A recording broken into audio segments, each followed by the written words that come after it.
What's up, guys? Asian here again with another sort of off-cycle PTS theory crafting video here. It's kind of hard to say exactly what kind of video this is, but essentially we're taking a look at the light and heavy attack changes that are currently on the PTS and how they're going to affect the stereotypical werewolf PvE build right now, which is essentially just a light attack spamming werewolf build. So for those of you guys who haven't been keeping up with what's been happening on the PTS, currently there is a change on the PTS where they have completely altered how light attacks and heavy attacks work. In essence, light attacks deal significantly less damage but restore resources. Heavy attacks gain some more damage but they no longer return resources. So obviously, this upends a lot of different builds here. And for your standard DPS builds, light attack weaving is still going to be the way to go currently, just based on a lot of DPS tests that have been done on the PTS. But werewolves are in this weird sort of category here when it comes to DPS. The strongest werewolf builds right now on the live server pretty much utilize Reliquin and Blood Moon, along with more like Kina, and just light attack spam. Now, obviously, this is a very large nerf to light attack spamming. Light attacks got a very large, approximately 78% nerf in overall damage. In response to that, though, Blood Moon did get a significant buff, both in uptime and in the increase that it gives your light attack damage. So it's just a matter of, does that buff from Blood Moon actually end up offsetting the huge light attack nerf on werewolf builds? So just to give you guys an idea of the exact buff that Blood Moon got. So Blood Moon, you gain a stack of Blood Scent whenever you deal damage with a melee light attack for 8 seconds. Once you gain 5 stacks, you become Frenzied for 10 seconds, which increases your melee light attack damage by 5738 and attack speed by 50, but also reducing the stamina they restore by 50%. This effect can occur once every 20 seconds. So I believe currently on the live server it is, I want to say it's 5 seconds on, 15 seconds off for about a 33% uptime. Here it's 10 seconds on, 20 seconds off, or 50% uptime. On a live server as well, your melee light attack damage is increased by a percentage. I believe it is 30%. Here it is increased by a flat amount, 5738. So a couple of changes with Blood Moon, but again, our light attacks were nerfed by about 78% or so.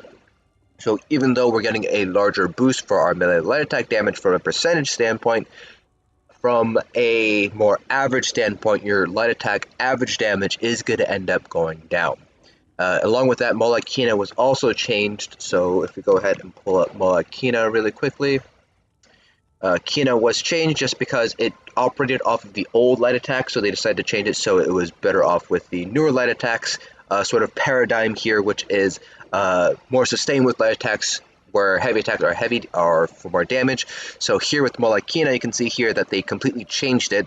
So now when you deal damage to 2 consecutive light attacks, you decrease the cost of your ability by 20%, but also decrease your weapon and spell damage by 511. So not really something you really want to have on a light attack build, decreasing your weapon and spell damage. So, in place of Molag Kina, we're using Selene. You could also use something like Veladreth or Marsalok, but I went with Selene just because it's a fairly straightforward monster helm set to run here. If you're running Veladreth, you should see very similar DPS. If you're running Marsalok, depends on how many debuffs you have on the boss, but you should see a little bit more DPS if you're running Marsalok instead and you're bashing on cooldown. Other than that, everything else pretty much remains the same with the typical werewolf build, so Reliquin as our front bar set, and then Blood Moon as, or I should say, Reliquin as our body set, Blood Moon as our front bar set. We have Dagger Axe here. Again, weapons don't really matter too much because we lose our weapon passes while we're in werewolf form. We are still running Nirnhone Sharpened, and we are running Double Ravage Health Poisons here. So, in terms of overall DPS, it was a pretty large DPS drop here. So we pulled 55.9k or so. And the werewolf build that I have on live right now, which is updated for Dragonhold, but is pretty much okay to run in this current DLC cycle, which is Herostorm. It was pulling, I believe it was pulling around 67k, I want to say. So we're taking a look at about a 10k drop in DPS, which is very sizable. So if we go back to our original parse, which was 67k, in terms of percentage drop, you're taking a look at roughly a 15% drop in DPS from this light attack change on a typical light attack werewolf build. So you can see here that our werewolf light attacks, if you decide to go back and check out my werewolf build from Dragonhold and just take a look at max versus average, the max hit actually isn't that far off, so the Blood Moon buff did actually sort of make up for the light attack nerf, but the averages are very different here. So the Werewolf light attack average here is about 6k lower than what we saw in the current build for Dragonhold / Heraldostorm, where Werewolf light attacks averaging closer to about 20 to 21k rather than the 14.4k that we see here. So definitely a big drop here. Celine's is obviously not doing us any favors either, because it does not provide as a big weapon damage boost like Molakina currently does on Lime. So that means that our Claws of Life, our Howl of Despair, all that is also decreased in damage as well, along with our bleed. So by losing that huge weapon damage bonus from Molakina, we are also seeing a drop in other abilities as well. Celine's, while it is still a strong set, along with Veldreth and Marcelok, that's not going to be able to make up that huge amount of weapon damage bonus that we would be getting from Molakina. So basically the change from Molakina to Celine's on top of the nerf to light attacks is basically making werewolves right now looking pretty bad overall. I would actually not recommend running a werewolf light attack build at this point. It doesn't seem really to be worth it any longer, especially if you're pulling sub 60k DPS on a trial dummy. And this was pretty much as optimized as I can get. I did use constellations to optimize my CPs. I did use this max stamina food, not even lava foot, just raw max stamina for the highest amount of max stamina I can get. So this, I would not recommend running your typical light attack werewolf build. Now, it could be that there is a different werewolf build that could be optimal now. So, for example, we might want to consider running something like Howl of Despair as a spammable, or Claws of Life as a spammable, rather than just werewolf light attack spamming the whole time.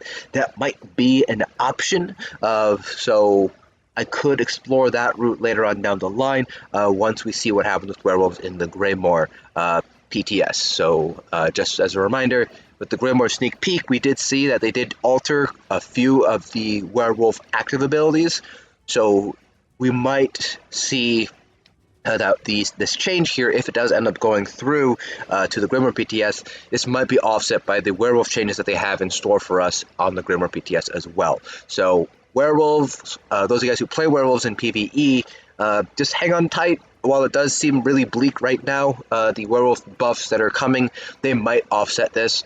Plus, with the change with light attacks, we might be able to create a different werewolf build, which isn't just light attack spamming, a little bit more traditional with the actual spammable, but might be able to raise our DPS a little bit more that way. So be on the lookout on this channel. I will be trying out a couple of werewolf builds on the Greymoor PTS once that goes live in a week or so.